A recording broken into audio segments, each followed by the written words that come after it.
আপনি বসবেন না?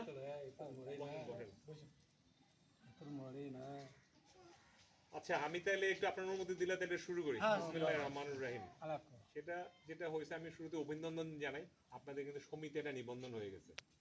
এটা একটা বিরাট সফলতা, কারণ ধরেন কম সময়ে এত দ্রুততার সাথে কিন্তু আসলে আমি বাংলাদেশের অন্যান্য জায়গায় কাজ করি, এই সমিতি নিবন্ধনে কিন্তু নজির নাই। তা আপনারা জরুল সাহেবকে একটু ধন্যবাদ দিয়েন, কারণ এই লোকটা কিন্তু আপনাদের হয়ে অনেক পরিশ্রম করছে। ঠিক আছে স্যার। হ্যাঁ, এবং ওনারা কিন্তু আমি আসলে টাকা পয়সা দিয়ে কোনো সুবিধা দেইনি, বরং তার নিজের পকেটে টাকা গেছে। তাকে একটা দায়িত্ব দিতে যে আপনাদেরকে খুঁজে খুঁজে ডেকে নিয়ে আসা, তার তো শ্রম এবং সময় নষ্ট হয় আসলেই। হ্যাঁ অবশ্যই। ঠিক আছে, ওয়ালাইকুম সালাম।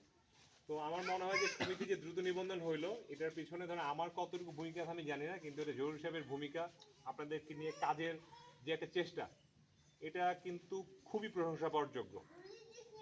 ঠিক আছে, তো জরুরি সাহেব আপনাকে ধন্যবাদ। ঠিক আছে, আপনি অনেককে সাথে নিয়ে একটা কাজ করতেছেন, এবং কাজটা আসলেই এই 2 মাসের মধ্যে তো সমিতি নিবন্ধন আমি আসলে পাইনি কোথাও, কারণ সমিতি কিন্তু একটা আসলে অর্থনৈতিক প্রতিষ্ঠান। না, আমি তো আমার কাজে আপনাদেরকে দৌড়ানো, কিন্তু আপনারা দৌড়াইছেন বলে আমি দৌড়াইছি। আপনারা তো দৌড়াবেন, আমি আপনাদের সাথে দৌড়াবো। আমার কাজের নিয়মই হচ্ছে এটা।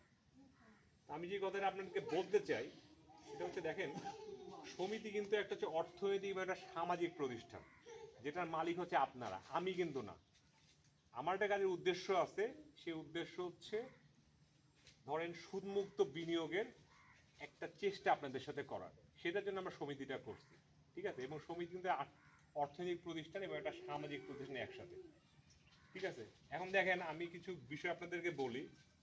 আপনাদের এই সমিতি নিবন্ধনের সাথে সাথে কিন্তু আমি আরেকটা সমিতি নিবন্ধন, আরেকটা হচ্ছে কোথায় বলেন তো, চিলমারিতে। চিলমারি কোথায় জানা আছে?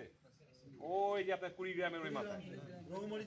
হ্যাঁ, তা আমার চিলমারিতে একটা সমিতি হবে, আদিতমারিতে একটা সমিতি, 2টা সমিতি। মাঝখানে যারা যারা আপনাদের মতো আছে সবাইকে আমরা যোগ করব, কারণ আজকে আপনি যে কথাটা বলবেন, এটা যাতে শুধু আদিতমারির কথা না হয়, এটা যাতে সকলের সম্মিলিত যাতে একটা কথা হয়, সেজন্য কিন্তু আমরা এই একটা জিনিস চালু করছি। এবং এই সমিতিগুলোকে আমরা কিন্তু ধরেন কিছু উপদেষ্টা পরিষদের সাথে যুক্ত করব। কারণ আপনাদের চিকিৎসার বিষয় লাগে, বিভিন্ন ধরেন বাচ্চাদের চাকরি বাকরির বিষয় থাকে, তো এগুলো কিন্তু ধরেন বাইরে থেকে যদি লোকজন আপনাদেরকে একটু নলেজগুলো না দেয়, যোগাযোগ দিয়ে না করা দেয়, তাহলে কিন্তু জিনিসগুলো দাঁড়াবে না। হ্যাঁ, তো আমরা একটা কোঅপারেটিভ ব্লক করব, সেই ব্লকের সাথে আপনারা সমিতি হিসেবে আছেন, অন্যান্য লোকও থাকবে, এবং আমরা যাতে যেখানে যেই বিষয়গুলোর সমস্যায় থাকি, সেই সমস্যাগুলো যাতে বাইরের এক্সপার্ট যারা আছে, বিশ্ববিদ্যালয়ের শিক্ষক, চিকিৎসক, ইঞ্জিনিয়ার, সবাই যাতে এনে ভাবে। এই যে আপনি বাঁধের কথা বললেন, বাঁধের বিষয়ে কিন্তু আমি অভিজ্ঞ না, কিন্তু যার পানি বিষয়ে জ্ঞান আছে সে কিন্তু এখানে আসলে বুঝবে কীভাবে বাদ দিলে এলাকাটা টিকবে।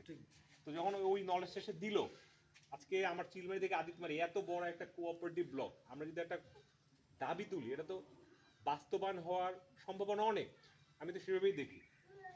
তো যাই হোক, এই জিনিসগুলো হচ্ছে সমিতি নিয়ে আমাদের বড়সড় পরিকল্পনা। আপাতত আপনাদের সাথে জিনিসটা আমি বলতে চাই যে আমি তো আপনাদের সাথে সুদমুক্ত বিনিয়োগ নিয়ে দীর্ঘদিন ধরে কথা বলতেছি।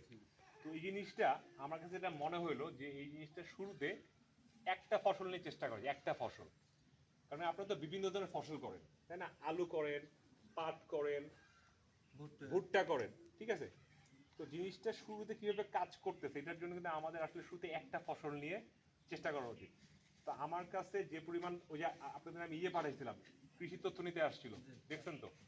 ঠিক আছে, তো সে কিন্তু আপনাদের তথ্যগুলোর নিচে আমি তথ্য নিয়ে আমার কাছে যেটা পর্যালোচনা করে মনে হলো যে আমরা পাট নিয়ে একটু চেষ্টা করতে চাই। পাটের আপনারা যারা চাষি আছেন, ঠিক আছে, তো পাটটাকে আমরা সুদমুক্ত বিনিয়োগের আওতায় আনতে পারি কিনা সেই চেষ্টাটা আমরা করব। কিভাবে করবো আমি একটা আমার পরিকল্পনাটা আপনাদেরকে বলি। আমি মূলত শিখতে আসছি, আপনাদের কাজ হচ্ছে আমাকে নলেজগুলো দেওয়া। ঠিক আছে, এর অফ করে দেওয়া, লাগবে না।